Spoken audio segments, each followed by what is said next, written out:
প্ৰথমটো লকডাউনত ঘৰত এটা মোবাইল ফোন আনে ৰেডমি কোম্পানীৰ নোট 4 প্ৰ' এনেকুৱা ধৰণৰ কিবা এটা মোবাইল ফোন আছিল সেই মোবাইল ফোনটোত লাহে লাহে ভিডিঅ'বিলাক চাব ধৰিলোঁ ইণ্টাৰনেটৰ বিষয়ে ইউটিউবত ইউটিউবাৰৰ বহুত ভিডিঅ' দেখিলোঁ হিন্দীত কিছুমানে ফেচবুকৰ বিষয়ে কৈছে কিছুমানে ইউটিউবৰ বিষয়ে কৈছে আৰু কিছুমানে মোবাইল ফোন গেজেট আনবক্সিঙৰ বিষয়ে কৈছে তাৰপিছত মই লাহে লাহে ইণ্টাৰেষ্ট হ'ব এইবিলাক বস্তুৰ ওপৰত বা এইবিলাক ভিডিঅ'ৰ ওপৰত মই অলপমান ৰিচাৰ্চ কৰিবলৈ ধৰিলোঁ মোৰো অলপমান এইবিলাক বিষয়বস্তু অলপ ভাল লগা হ'ল তাৰপিছত লাহে লাহে জানিলোঁ যে ইউটিউবত কেনেকৈ চেনেল খুলিব পাৰি এইবোৰ কথা লাহে লাহে শিকিলোঁ বনাইছোঁ বহুত চেনেল বনাইছোঁ এটাৰ পিছত এটা চেনেল বনাই আছোঁ তাৰপিছত কিছুদিন পিছত এখন গেম আহে বেটেল গ্ৰাউণ্ড মোবাইল ইণ্ডিয়া বা পাবজি বুলি আছিল player unknown battle ground mobile যেতিয়া পাবজি গেমৰ অলপমান ক্ৰেজটো বাঢ়ি যায় তেতিয়া দেখিবলৈ পাওঁ যে পাবজি খেলত যেতিয়া মানুহবিলাকে বা গেম খেলে তেতিয়া সকলোৱে মানে ইজনে সিজনৰ লগত কথা হ'ব পাৰি অলপমান মোৰো ইণ্টাৰেষ্ট বাঢ়িল লগতে মই গেম খেলিবলৈ ধৰিলোঁ আৰু ইউটিউবত গম পালোঁ যে এনেকুৱা ধৰণৰ গেমিং ভিডিঅ' দিও টকা উপাৰ্জন কৰিব পাৰি কিন্তু মোৰ তেতিয়া টকা উপাৰ্জন কৰিব পাৰি যে ইমান সেইটো মই লাগি থকা নাছিলোঁ কিন্তু ইউটিউবত যে চেনেল খুলিব পাৰি ইউটিউবত ভিডিঅ' আমিও সাধাৰণ মানুহে আপলোড কৰিব পাৰি এইবোৰ কথা জানি মোৰ বহুত ভাল লাগিছিল লাহে লাহে মই ইউটিউব চেনেল খুলিলোঁ নাজানিছিলোঁ যে কেনেকৈ খুলিব লাগে তথাপিতো ইউটিউবত ভিডিঅ' চাই ইউটিউব চেনেল দুটামান খুলিলোঁ য'ত মই গেমিং ভিডিঅ' দিয়া কৰিলোঁ তাৰপিছত মোবাইলটো এদিনাখন ৰিছেট মাৰিলোঁ তেতিয়া জিমেইল আইডিটো উৰি গ'ল আৰু মই ভালদৰে নাজানো যে ইউটিউব চেনেল আৰু জিমেইল আইডিত থাকে তাৰপিছত লাহে লাহে সেইটো ইউটিউব চেনেল বাদ দিলোঁ তো নতুনকৈ এটা ইউটিউব চেনেল খুলিলোঁ য'ত মই মানে বেলেগৰ গান বেলেগৰ ছংছবিলাক মই মিক্স কৰি আপলোড দিব ধৰিলোঁ ডিজে চিষ্টেমত বনাই সেই সময়ত টিকটকতো আপোনালোকে গম পাইছে সেই সময়ত টিকটকো আছিল টিকটকতো আপোনালোকৰ ডিজে গানবিলাক অলপ বেছিকৈ চলিছিল টিকটকত যিবিলাক গান ভাইৰেল হৈছিল বা ট্ৰেণ্ডিং হৈছিল সেইবিলাক গান মই ডিজে হিচাপত বা অলপমান মিক্সিং কৰি আপলোড কৰিছিলোঁ মোৰ বেলেগ এটা ইউটিউব চেনেলত য'ত লিখিছিলোঁ STR ৰাহুল বুলি সেইটোত মই আপলোড কৰিছিলোঁ ইয়াৰ পিছত লাহে লাহে সেই ইউটিউব চেনেলটো ভালেখিনি গ্ৰ'থ পালোঁ 500মানৰ অধিক ছাবস্ক্ৰাইবাৰ কমপ্লিট কৰিলোঁ মাত্ৰ 2 মাহৰ ভিতৰত লাহে লাহে মোৰ ৱাচ টাইম ছাবস্ক্ৰাইবাৰ কমপ্লিট হৈছিল বহুতখিনি গ্ৰ'থো পাই আছিলোঁ এটা ভিডিঅ' আপোনালোকৰ 50,000 1 লাখ এনেকৈ ভিউজো গৈছিল তাৰপিছত তেতিয়া যিটো মোবাইল মই ইউজ কৰি আছিলোঁ সেই মোবাইলটোৰ ৰেম আছিল 3GB আৰু মই লগত গেমো খেলি আছিলোঁ ইউটিউবতো স্ক্ৰীন ৰেকৰ্ডিং কৰি ভিডিঅ' আপলোড কৰি আছিলোঁ লগতে কাইন মাষ্টাৰ এনেকুৱা ধৰণৰ বহুত হেভি কিছুমান এপ আছিল যিবিলাক এপছত মই এডিটিং কৰোঁ থাম্বনেইল বনাওঁ গেমো খেলোঁ আপলোডো কৰোঁ তেনেকৈ মোবাইলটো অলপমান উইক হ'ব ধৰিলে লাহে লাহে মোবাইলটো অলপ হেং মাৰা হ'ল তাৰপিছত মই ইউটিউবত চালোঁ যে মোবাইল ফোন হেং কিয় মাৰে লাষ্টত গম পালোঁ যে হেনো মোবাইল ফোনৰ ৰেম কম থাকিলে মোবাইলটো লাহে লাহে যেতিয়া ষ্ট'ৰেজ ফুল হৈ থাকিব লাহে লাহে মোবাইলটো হেং হয় আৰু তেতিয়া গম পালোঁ যে আপোনালোকৰ যদি মোবাইলটো হেং হৈ থাকে তেনেহ'লে আপোনালোকৰ মোবাইলটো হেং ফ্ৰী কৰিবলৈ হ'লে মোবাইলটো একবাৰ ৰিছেট কৰিব লাগিব ফেক্টৰী ৰিছেট কৰাৰ পিছত ভাল হ'ব তাৰপিছত ঠিক আছে মই চাই কেনে কৰিলোঁ কৰাৰ পিছত এতিয়া মই সেই জিমেইল আইডিটোৰ পাছৱৰ্ডটো পাহৰি গ'লোঁ আৰু মই গম পালোঁ যে জিমেইল আইডিৰ পাছৱৰ্ডটো লাগে তেনেহ'লেহে আপোনালোকৰ ইউটিউব চেনেল এতিয়া মই নাজানো যে কেনেকৈ কি কৰিব লাগে তাৰপিছত লাহে লাহে ইউটিউবত মই চাব ধৰিলোঁ আৰু শিকিব ধৰিলোঁ যে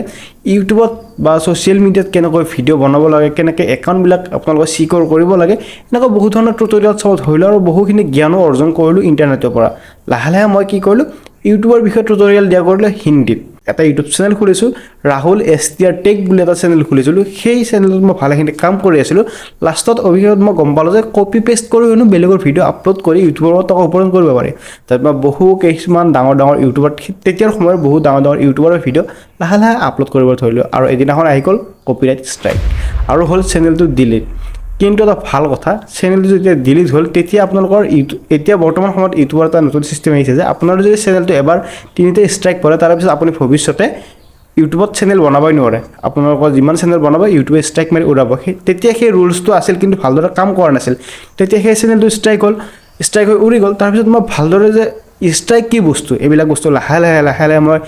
মানে জানিব ধৰিলোঁ আৰু ভিডিঅ' চাই গম পালোঁ আৰু কিছুমান ইউটিউবৰ নিজা যিবিলাক ৱেবছাইট থাকে সেইবিলাকত মই গৈ চালোঁ যে ইউটিউবত কিয় বেলেগৰ ভিডিঅ' আপলোড কৰিলে কপিৰাইট আহে ভালদৰে অলপমান জানিব ধৰিলোঁ এনেকৈ যেতিয়া লাহে লাহে এটাৰ পিছত এটা চেনেল ডিলিট হ'ব ধৰিলে এটাৰ পিছত এটা চেনেল উৰিবলৈ ধৰিলে লাহে লাহে মই এইটো আছাম ক্ৰিয়েটৰ ছাপোৰ্ট চেনেলটো ষ্টাৰ্ট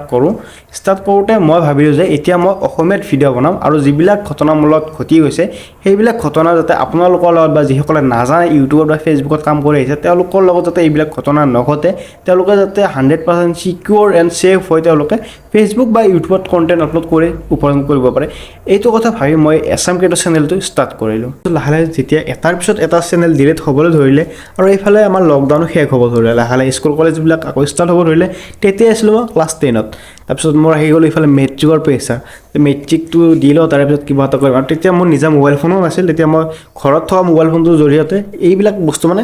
এক্সপেৰিমেণ্ট কৰি ফুৰিছিল তাৰপিছত লাহে লাহে পৰীক্ষাটো শেষ হ'ল তেতিয়া যেতিয়া এক্সামটো কমপ্লিট কৰিলোঁ মানে ক্লাছ 10 কমপ্লিট কৰাৰ পিছত এটা মোবাইল ফোন কিনিলোঁ মোবাইল ফোনটো আছিল আপোনালোকৰ Y1 Redmi Y1 MI কোম্পানীৰ Redmi Y1 আকৌ এটা কিনিলোঁ তো সেই মোবাইলটো কণ্ডিশ্যন ইমান ভাল নাছিল নাথাকোঁতে মই লাহে লাহে ইউটিউবৰ বিষয়ে মানে গেম খেলা বাদ দিলোঁ ইউটিউবৰ বিষয়ে টিউটৰিয়েল যেনেকৈ কেনেকৈ থাম্বনেইল বনাব লাগে কেনেকৈ ভিডিঅ' আপলোড কৰিব লাগে এইবিলাক বিষয়বস্তু মই নিজেও শিকি বেলেগক শিকাবলৈ ধৰিলোঁ আকৌ হিন্দীতে চেনেল খুলিছোঁ তাৰপিছত লাহে লাহে এনেকৈ কৰি কৰি হায়াৰ ছেকেণ্ডেৰী পালোঁ মানে যেতিয়া মেট্ৰিকৰ বন্ধ দিলে তেতিয়া এইবিলাক কৰি কৰি যেতিয়া মই হায়াৰ ছেকেণ্ডেৰী মানে 11 ক্লাছত মই যেতিয়া এডমিশ্যন ল'লোঁ এডমিশ্যন লোৱাৰ পিছত লাহে লাহে অলপমান পঢ়াৰ প্ৰেছাৰটো বাঢ়ি গ'ল বা লাহে লাহে পঢ়াৰ ষ্টাৰ্টো হৈ গ'ল আৰু এইফালে লাহে লাহে ইউটিউবটো এৰি দিব লগা হ'ল তাৰপিছত বহুকেইদিন এনেকুৱা এটা সৰু সুৰা চেনেল হিন্দীত চলাই আছিলোঁ নামটো পাহৰি গৈছোঁ সেইটো চেনেলো মই ডিলিট কৰিব লগা হৈছিল কিছুমান পাৰ্চনেল প্ৰব্লেমৰ কাৰণে তো লাহে লাহে সেই ইউটিউব চেনেলটো চলাই আহিছিলোঁ চলাই আহি ভালেখিনি ছাবস্ক্ৰাইবাৰ ৱাটচ টাইম গেইন কৰিছোঁ কিন্তু এটা চেনেল মনিটাইজ হোৱা নাছিল মোৰ তো লাহে লাহে যেতিয়া মই এইবিলাক কৰি আছোঁ তাৰপিছত মই ভাবিলোঁ যে হায়াৰ ছেকেণ্ডেৰী দিয়াৰ পিছত কিবা এটা কৰিম কিন্তু হায়াৰ ছেকেণ্ডেৰীটো ভালদৰে পাছ কৰিলোঁ তেতিয়া সময়ত মোৰ মানে অলপমান পাৰ্চনেলি কিছুমান প্ৰব্লেম চলি আছিল আৰু তেতিয়া মই ইউটিউবটো কণ্টিনিউ কৰিব পৰা নাছিলোঁ তাৰপিছত যেতিয়া হায়াৰ ছেকেণ্ডেৰী কমপ্লিট কৰি মই 2024 চনৰ 27 ফেব্ৰুৱাৰীত কিজানি মই আপোনালোকক স্ক্ৰীনশ্বটটো দেখাই দিছোঁ 27 ফেব্ৰুৱাৰী 2024 চনত এই এছাম ক্ৰিয়েটৰ্ছ চেনেলটো মই ষ্টাৰ্ট কৰোঁ মই ভাবিছোঁ যে এই ইউটিউব চেনেলটোৰ জৰিয়তে অসমৰ যিসকলক নতুন নতুন কণ্টেণ্ট ক্ৰিয়েটৰ ষ্টাৰ্ট কৰিছে তেওঁলোকে যাতে ইউটিউবত বা ফেচবুকৰ বিষয়ে অলপ ভালদৰে গাইডেন্স পাওক অসমীয়াত আৰু পাই কেনে তেওঁলোকে যাতে ভৱিষ্যতে কোনো ধৰণৰ প্ৰব্লেম নোহোৱাকৈ তেওঁলোকে ষ্টাৰ্ট কৰিব পাৰে এইখিনি কথা ভাবি মই ষ্টাৰ্ট কৰিলোঁ মোৰ এছাম ক্ৰিয়েটৰ ছাপোৰ্ট নামৰ ইউটিউব চেনেলটো জাৰ্নি তো এতিয়াতো কথা হ'ল যেতিয়া মই ইউটিউব চেনেলটো খুলিলোঁ এছাম ক্ৰিয়েটৰ ছাপোৰ্ট নামৰ ইউটিউব চেনেলটো খুলিলোঁ এতিয়াতো মই আগতে ভিডিঅ' বনোৱা এক্সপিৰিয়েঞ্চ আছে কিন্তু নিজা ফেচ কেম ভিডিঅ' বা নিজা ভইচেৰে ভিডিঅ' বনোৱা মোৰ এক্সপিৰিয়েঞ্চ একদম জিৰ' তাৰপিছত মই প্ৰথম ইউটিউবত ভিডিঅ' বনাওঁতে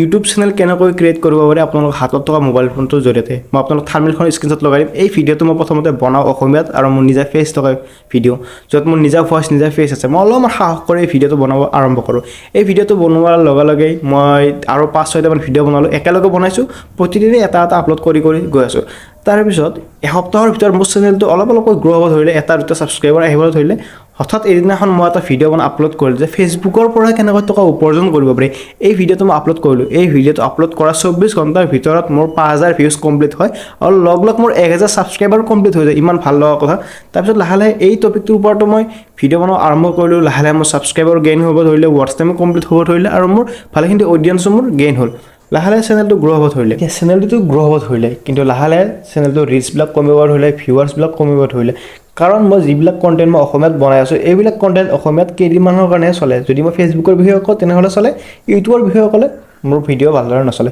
তেনে ক্ষেত্ৰত মই ভাবিলোঁ যে হয়তো মই ভিডিঅ' আপলোড কৰাৰ টাইম মোৰ বেলেগ হৈছে বা মোৰ কণ্টেণ্ট বেলেগ হৈছে তাৰপিছত কেইদিনমান ৰখি মই আকৌ ভিডিঅ' আপলোড কৰাত ধৰিলোঁ তাৰপিছত মই লাহে লাহে গম পাওঁ যে মোৰ যে এই ইউটিউব চেনেলটো কণ্টেণ্ট ছাজেশ্যন গুচি গৈছে অনলি ফেচবুক কণ্টেণ্ট ক্ৰিয়েটৰসকল মই যদি ফেচবুকৰ বিষয়ে কিবা কৈ আপলোড কৰোঁ এই চেনেলটোত হঠাৎ ভিউজ আহি যায় আৰু যদি মই অন্য বেলেগ ধৰণৰ টেক ভিডিঅ' বনাওঁ তেনেহ'লে এই চেনেলটো ভিউজ একেবাৰে নাহে মানে এই চেনেলটোত যিসকল অডিয়েঞ্চ জড়িত হৈ আছে সকলোবোৰ অডিয়েঞ্চ কেৱল মাত্ৰ ফেচবুক কণ্টেণ্ট ক্ৰিয়েটৰহে তাৰপিছত মই লাহে লাহে ভাবিব ধৰিলোঁ তো লাহে লাহে ফেচবুকৰ বিষয়ে অলপমান এক্সপ্ল'ৰ কৰি ফেচবুকত ভিডিঅ' আপলোড কৰিবলৈ ধৰিলোঁ কিন্তু এতিয়া সময় আহি পৰিছে যে এছাম ক্ৰিয়েটৰ ছাপোৰ্ট নামৰ ইউটিউব চেনেলটো বন্ধ কৰা কাৰণ আপোনালোকে নাজানে চাগে মই এজন ষ্টুডেণ্ট হয় লগতে মই IT বেকগ্ৰাউণ্ডৰ হয় মই কেৱল আগতে মই টাইম পাইছিলোঁ ফেচবুক ইউটিউবৰ বিষয়ে অলপমান এক্সপ্ল'ৰ কৰা আৰু আপোনালোকক মই আপডেটবিলাক দিছিলোঁ বা কেনেকৈ কি কৰিব লাগে সকলোবোৰ কথা কৈছিলোঁ কিন্তু এতিয়া মই বৰ্তমান অলপ IT বেকগ্ৰাউণ্ডৰ যেনেকৈ টেক ৰিলেটেড আপোনালোকৰ আনবক্সিং ৰিলেটেড বা এনেকুৱা ধৰণৰ বিভিন্ন ধৰণৰ যেনেকৈ আপোনালোকৰ হিন্দীত যিবিলাক আপোনালোকে টেক ভিডিঅ' দেখা পায় তেনেকুৱা ধৰণৰ কিছুমান মই কাম কৰি আছোঁ যেনেকৈ মই এতিয়া ভাবিলোঁ মই যিহেতু এতিয়া ফেচবুক ইউটিউবৰ পৰা দূৰত থাকিব লাগিব আৰু মই যিহেতু ফেচবুক ইউটিউবৰ টিউটৰিয়েলছবিলাক মই দি থাকিব নোৱাৰিম সেয়েহে মই ইউটিউব চেনেল বন্ধ কৰোঁ কিন্তু মনত এটা প্ৰশ্ন আহিল যে অসমীয়াত হয়তো মোৰ নিচিনা বা মোতকৈ ভাল কিছুমান কণ্টেণ্ট ক্ৰিয়েটৰ আছে যিসকলে ফেচবুকৰ আৰু ইউটিউবৰ বিষয়ে আপডেট আপোনালোকক দি থাকে যেনেকৈ আপোনালোকে ফেচবুকতো পাব ইউটিউবতো পাব বহুত ভাল ক্ৰিয়েটৰ আছে কিন্তু অসমত এতিয়ালৈকে এনেকুৱা এটা অসমীয়া ক্ৰিয়েটৰ নাই যিসকলে unboxing tech news tech update এইবিলাক দি থাকে তেহে ভাবিলোঁ মই ইউটিউব চেনেলটো বন্ধ নকৰি এই ইউটিউব চেনেলটো মই কনভাৰ্ট কৰোঁ বা মোৰ যিটো কণ্টেণ্ট কেটেগৰী আছে মই চেঞ্জ কৰি দিওঁ এতিয়া মোৰ যেনেকৈ এডুকেশ্যন আছিল যেনেকুৱা ধৰণৰ আপোনালোক মই এডুকেটেড কৰোঁ কেনেকৈ আপোনালোক ছ'চিয়েল মিডিয়া প্লেটফৰ্মত আপোনালোক একাউণ্ট খুলিব ছ'চিয়েল মিডিয়া প্লেটফৰ্মত আপোনাৰ কেনেকৈ কি কৰি আপোনালোক আৰ্নিং কৰিব পাৰিব বা কেনেকৈ আপোনালোক গ্ৰ'থ কৰিব পাৰিব মই এতিয়া এই যিটো কণ্টেণ্ট কেটেগৰী আছিল মই এইটোৱে এই কণ্টেণ্ট কেটেগৰীটো মই বন্ধ কৰি মই এটা সলনি কৰি এটা নতুন কণ্টেণ্ট কেটেগৰী নতুন এটা কণ্টেণ্ট কেটেগৰীত মই যাব বিচাৰিছোঁ সেইটো হৈছে আপোনাৰ সায়েন্স এণ্ড টেকন'লজি ইয়াত মই আপোনালোকক বিভিন্ন ধৰণৰ টেক নিউজ আপডেট বা আনবক্সিং বা নতুন গেজেটছ বা আপোনালোকৰ মোবাইল ফোনৰ আপডেটছ ৰিভিউ এইবিলাকৰ বিষয়ে মই আপোনালোকক ভিডিঅ' বনাম এতিয়া যে আছাম ক্ৰিয়েটৰ ছাপোৰ্ট নামৰ ইউটিউব চেনেলটো এইটোৱে ষ্টাৰ্ট কৰিম কিন্তু নামটো চেঞ্জ হ'ব আপোনালোকে এবাৰ কমেণ্টত জনাব যে এই ইউটিউব চেনেলৰ নামটো চেঞ্জ কৰিব লাগিব নে আপোনালোকে এইটোৱে থাকক নে মই কেনেধৰণৰ ভিডিঅ' বনালে ভাল হ'ব আপোনালোকৰ যদি বেছিভাগে ভাল কমেণ্ট কৰে বা পজিটিভ কমেণ্ট কৰে তেনেহ'লে আপোনালোকৰ মাজৰ পৰাই মই আপোনালোকৰ সিদ্ধান্ত লৈ ল'ম আপোনালোকৰ আজিলৈ এইখিনি আছিল আপোনালোক আকৌ লগ পাম অন্য এটা ভিডিঅ' মাজলৈ